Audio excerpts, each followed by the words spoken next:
So my story is I'm a statistician, and we don't always get tasked with the most exciting projects, unfortunately. So to be able to work in the reef space with really complex and interesting data and really important decisions to make is really exciting. Plus, I get to work with this mob who have a really diverse skill set and are providing a lot of input into how to come up with a comprehensive monitoring strategy for COTS in the Great Barrier Reef. So the last three talks have all been about monitoring tools or techniques that have been developed as part of the COTS Control Innovation Program. So this is about how we're all working together to bring those learnings from those projects together and come up with a comprehensive monitoring strategy. So the Reef Authority has been coordinating manual COTS control in the Great Barrier Reef Marine Park since 2010, and they've worked with partners to really innovate in this space. So they're continually improving the way that they monitor and collect surveillance data in the reef. So effective monitoring of COTS and coral really underpins the on-water delivery of the program. And it's also really integral in measuring the effectiveness of the program. They're spending lots of money. How effective is this program on its delivering its outcomes? So what we're trying to do is predict, detect and respond to outbreaks. And to be able to do that, we need a whole lot of data to be able to answer the questions about what's going on in the Great Barrier Reef. In particular, we need information on COTS size and distribution, coral cover, and the environmental factors that might be leading to outbreaks.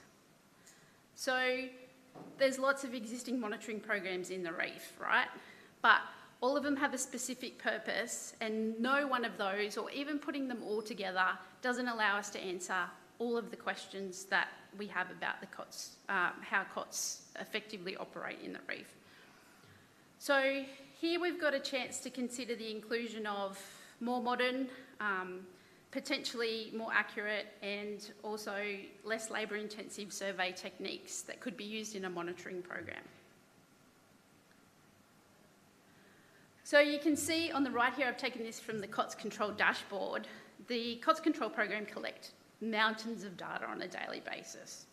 So we're looking at how can we improve that data collection and how can we subsidise that data to answer more questions about COTS in the Great Barrier Reef. So our project has really looked at 5 key areas. So what are the monitoring objectives of the control program? What data is needed to answer those objectives? What are the monitoring tools that are most appropriate for collecting that data?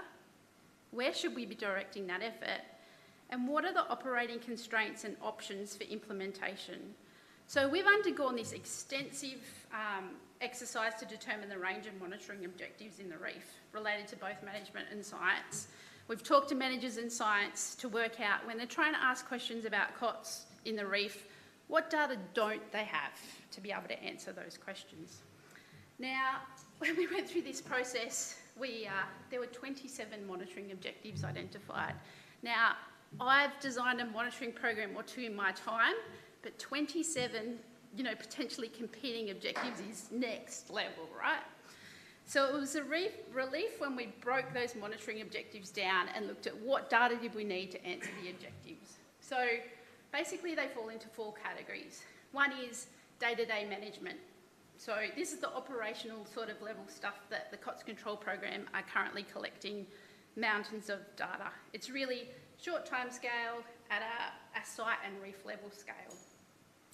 Then there's the strategic planning for future management side of things. So that's more 6 to 24 month time scale, and it's at a higher spatial scale, so more like the reef and region sort of level. There's measuring outcomes of management, and this is longer term data, so we can see how effective is the control program being. And finally, there's science and knowledge gaps, and you can imagine the data requests from the scientists are many and varied at every scale and every possible variable. So I won't go into that too much today. So when we look at the data needs to answer each of those questions, so in the first column in this table, I've got the 4 categories of the monitoring objectives. And then across the top, I've got the data that, some of the data needs to answer those objectives. And I guess the key message here is it's consistent, right? So almost all of those monitoring objectives require COTS densities, COTS size, coral cover, coral condition, and coral type. There's various other things, but really the two key kickers are COTS densities and coral cover, a variety of scales.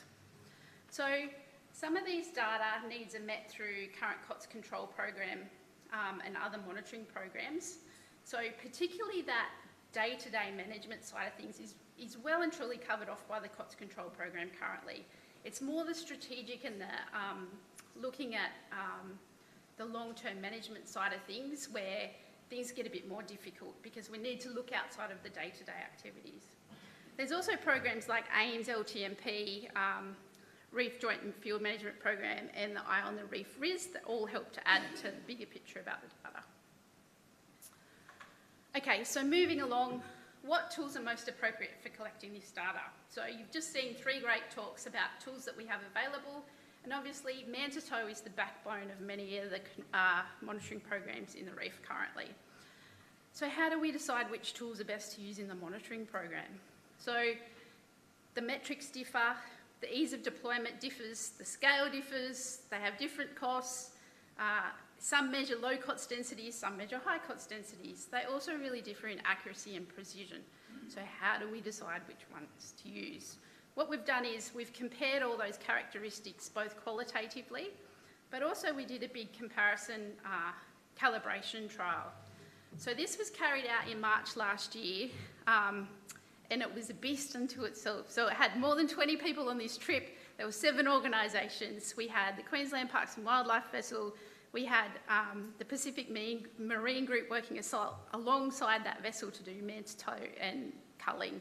And so we had each COTS and coral monitoring method deployed side by side with every other method.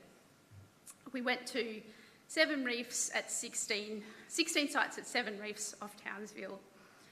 And if you see here, we managed to deploy almost every method against every other method at a site level. It wasn't all roses, so unfortunately the COTS densities were quite low in the area that we went when really we were striving for a range of densities. So that gave limitations in the data, the implications for the analysis post the data analysis, but it's still given us a really good insight into how each tool compares to each other tool. So just a really quick snapshot of what the calibration looks like. So I've just picked 2 here. On the left we're calibrating manta tow against the number of COTS culled per minute. So you can see it's a positive relationship, that's excellent, but I don't know if you can see the uncertainty there, it's huge, right? So, and one of the reasons is, despite seeing many COTS on some of the culls, we saw 1 scar on manta tow, right? So that's pretty hard to calibrate, and it also shows a big limitation of using manta in the field. On the other hand, on the right-hand side, we've got cull versus salad. You can see the relationship is quite nice. Still a bit of uncertainty, but that's, you know, a limited number of observations, and you can see there that they're tracking quite nicely, particularly at those lower sorts of densities. So we did a similar thing for coral in a subsequent experiment. This is manta coral versus Reefscan coral. So the tool that Zishan's been showing also calculates coral cover, and this is how they calibrate against each other. Still very noisy. That's the reef. At that sort of manta site scale, there's always going to be a lot of variability. Okay, so finally moving on to where should we direct and how much effort do we need as part of monitoring. So the current effort is really concentrated on a subset of reefs. They're target and priority reefs, that says sites, actually reefs that are identified through a prioritisation process. Now this is an extensive prioritisation process, so there's a reason these sites are being visited. They're both ecologically and economically important, and they're highly likely to have, or the most likely, given expert knowledge, to have COTS and coral to be saved. So the question I come in with as a statistician is, that's awesome, but should you be monitoring outside of these target and priority sites? So how we went about answering this question was to do a bunch of simulations using COTS and coral community models, so both coconut and reef mod. And what that gave us was something that we can consider to be, you know, a form of reality. And then what we did was we threw a bunch of monitoring designs at those two lots of simulations to see what's the effect of, just say you chose random reefs to monitor and you varied the number of sites of those reefs. What's the effect on your ability to answer the monitoring objectives? What if you cluster those reefs to make it more logistically possible to get to them? What if you just go the priority and the target reefs that have been identified by the cull program? What if you spread evenly across the regions? Or what if you just go to the ANZ LTMP reefs? What are the implications for being able to answer those objectives? Now, unfortunately today, I don't have time to go through those simulations, but I've got lots of results if anybody wants to see them. Come and chat to me later on. What I will go through is this result here, which is what happens, how much monitoring do you need to do outside of the current cull program operations? Just say you were getting it wrong. Just say we were all wrong about where we thought COTS were outbreaking. The densities are actually far higher elsewhere, okay? So what these simulations show, left is CocoNet, on the right is reef mod. So it shows how many sites you would need to monitor to be sure that you're picking up on a COTS outbreak should they be happening in the reef. So this shows on the y-axis is the number of reefs being monitored, on the x-axis is the proportion of reefs with active outbreaks. So you'll see even if only 5% of reefs in the Great Barrier Reef have an active outbreak, if you just randomly pick 50 reefs in the Great Barrier Reef, you'd have a really high chance of picking up a reef, discovering a reef with an outbreak on it, right? So that says to me that it's a relatively low effort outside of what's currently being done to ensure that we're not missing out on things. So that's good news, right? Usually I have to go to people doing monitoring studies and say, you need to go to another 700, sites, and then they don't like me very much at all.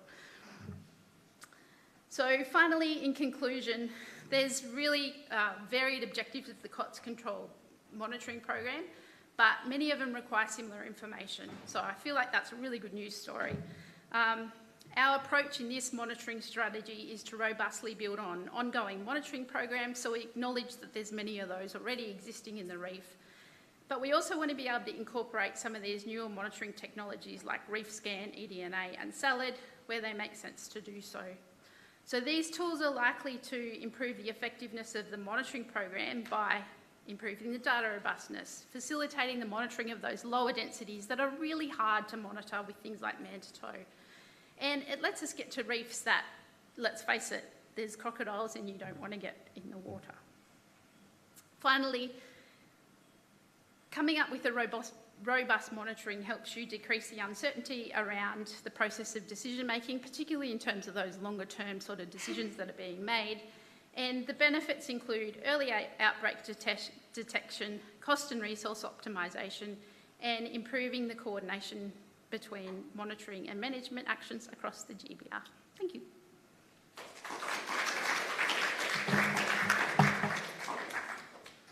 Thanks very much, Emma. Any questions for Emma on the floor? Or online? That's a relief. No? Oh, good. Thank you.